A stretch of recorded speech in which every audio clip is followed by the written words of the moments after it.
पत्रकार से नेता बने, विधायक बने, प्रेजेंस शो किया। जमशेदपुर पूर्वी के विधायक हमारे साथ है पूर्णिमा जी।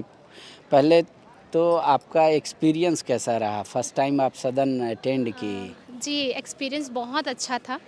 एक्चुअली क्या है कि मैं एक स्टूडेंट की तरह इस सदन के अंदर आई थी। बाकी सभी मेरे नज़रों में शिक्षकगण थे, क्योंकि सभी अनुभवी और दिग्गज नेता विधायकगण यहाँ पे सदन के अंदर है। तो मैंने अपना जो माइंड सेट है पूरा माइंड ब्लैंक करके मैंने यहाँ प्रवेश किया था और बहुत सी चीज़ें सीखने को मिली, जिसे मैंने फॉलो किया और अपने स्पीच में हो या फिर सभी चीज़ों में उसको लागू भी किया। कुछ ऐसे सवाल जो मन में रहते हों कि आज ये पूछेंगे, लेकिन यहाँ आते समय के चलते जी, या मौका नहीं मिलता, ऐसा भी कुछ हुआ आपके साथ? जी, जी। मेरी स्पीच के दौरान ही हुआ कि मैंने स्पीच अपना पूरा रेडी करके आया था, पर कुछ माननीय विधायकगण सत्ता पक्ष के हैं, जो बीच-बीच में खड़े होकर आपको जो है दिग्भ्रमित करने का काम करते हैं। आपका जो माइंड है वो दूसरी ओर खींचने का काम करते हैं। वहाँ पे आप जो है थोड़ा-सा भटक जाते हैं, पर वो लाइन मैंने पकड़ लिया था। बस यही चीज़ें हैं। आगे मुझे एक्सपीरियंस जब हो जाएगा ज़्यादा, तो वो अच्छे से मैं उससे हैंडल कर लूँगी। आप जिस लेगेसी से अब आ रही हैं विवाह के बाद, लोग उसको कंपेयर भी करेंगे। कभी आपको रघुवर दास से कंपेयर करके देखा जाएगा, कभी आपको और विधायकों से कंपेयर करके देखा जाएगा। अगर आप देखेंगे तो आपके मतलब पब्लिक की नज़र में आप फर्स्ट सदन में तो अच्छा नंबर से पास हुई हैं। तो क्या आपको लगता है ये एक्स्ट्रा बर्डन है, ये मेरी आइडेंटिटी को लोग सिर्फ हमसे रिकॉग्नाइज़ करें, मेरी लेगेसी को भूल जाए? नहीं, ऐसा नहीं है। आपने एक बात ठीक कही जिससे मैं ताल्लुक़ रखती हूँ। हम जैसे हमारा जो बैकग्राउंड है, राजनीतिक बैकग्राउंड से मैं आती हूँ। हमारे ससुर जी यहाँ के एक्स सीएम रह चुके हैं, तो इसका हमें एडवांटेज भी है, डिसएडवांटेज भी है, और जो 50-50% है दोनों।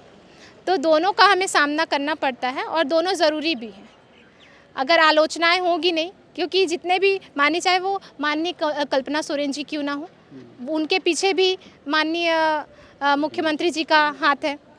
तो इस वजह से उनको भी बहुत सारी आलोचनाओं का सामना करना पड़ता है। सेम वैसा मेरे साथ है, मुझे भी बहुत सारी आलोचनाएँ का सामना करना पड़ता है। पर हम सभी जो है अपनी जो हमारा सोच है, हमारे अंदर जो चल रहा है, हमारे जो विचार है, उसे जनता के समक्ष रखते हैं। हम अपनी आइडेंटिटी जो है वो बनाने का काम कर रहे हैं। अभी जो फर्स्ट आज विधानसभा का आखिरी दिन है, आपको कुछ लगा कि अगर आपके पास कुछ इनॉर्मस पावर आ जाए, मतलब स्पीकर से भी ज़्यादा, तो कुछ चेंजेस आप करना चाहेंगी? देखिए, सबसे पहले तो विधि व्यवस्था को टाइट करना बहुत ज़रूरी है, और जो सरकार का जो कानून व्यवस्था है वो सरकार का एक अभिन्न अंग होता है, जिसको चुस्त और दुरुस्त रखना बहुत ज़रूरी है। शुरुआत वहीं से होगी। और जितने भी, मेरा मानना है, मैंने अपने ससुर जी, माननीय ससुर जी के कार्यकाल में भी देखा है कि पदाधिकारीगण जो है, अधिकारीगण है, सीईओ, बीडीओ, जितने भी लोग हैं, अगर सब भ्रष्टाचार छोड़ के अपना काम करें, तो सरकार पर एक आँच नहीं आएगी, एक उँगली नहीं आएगी। यही जो है भ्रष्टाचार को बढ़ाने का काम करते हैं, जिसके वजह से सरकार पर ऐसे सारे लांछन लगते हैं। तो सबसे पहले इन पर नकेल कसने की ज़रूरत है।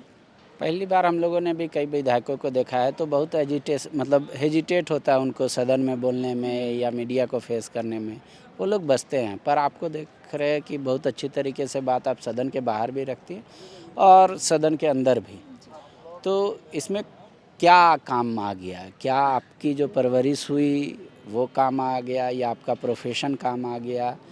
मतलब आपको ऐसा, मतलब क्यों ऐसा मुझे कहना पड़ रहा है कि आप फर्स्ट टाइम में ही आई, लेकिन एक अच्छा प्रेजेंस हो? देखिए, सभी चीज़ें मायने रखती है, चाहे आपके परवरिश हो, परिवार का बैकग्राउंड हो, या आपने किस क्षेत्र में काम किया है, वो सारी चीज़ें मायने रखती है। और उन चीज़ों से आपको बहुत सी सारी चीज़ें सीखने मिलती है। जैसे मैंने अपने स्कूली दौर पे मैंने एनसीसी ज्वाइन किया था। एनसीसी में हमें सिखाया जाता है अनुशासन में रहना।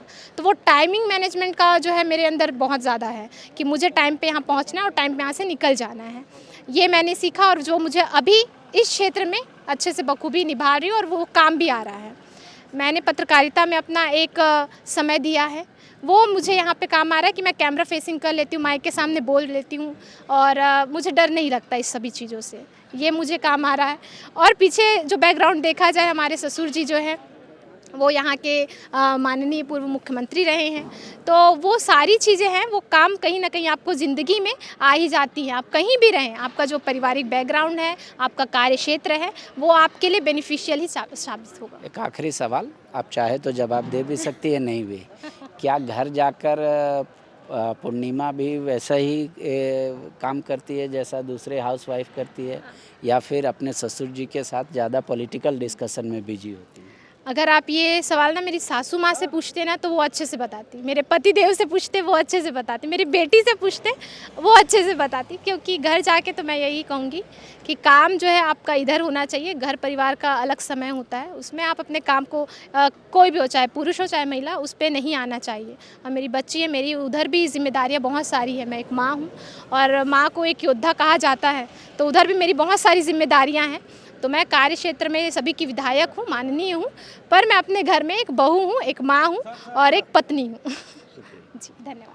गोल, जहां 27 वर्षों के सफर में 17,000 से भी अधिक छात्रों ने डॉक्टर एवं इंजीनियर बनकर भरे सफलता की ऊंची उड़ान, जहां साधारण छात्र भी झारखंड टॉपर्स बनकर बना रहे इतिहास। दूरदर्शी शिक्षाविद श्री विपिन सिंह के मार्गदर्शन में मेडिकल एवं इंजीनियरिंग के लाखों छात्रों के लिए आशा की किरण के रूप में गोल, नेशंस लीडिंग इंस्टीट्यूट। बायोम सिर्फ मेडिकल प्रिपरेशन का संस्थान। बायोम से लगातार दूसरी बार नीट यूजी में 700 मार्क्स पार। 10th पास स्टूडेंट्स के लिए फाउंडेशन कोर्स, 11th पास स्टूडेंट्स के लिए फ्रेशर कोर्स और 12th पास स्टूडेंट्स के लिए टारगेट कोर्स 17 अप्रैल से शुरू हो रहे हैं। कॉल 7360066190 और visit Biome, circular road near women's college and Hinoo, Ranchi. thefollowup.in.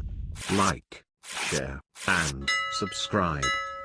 www.thefollowup.in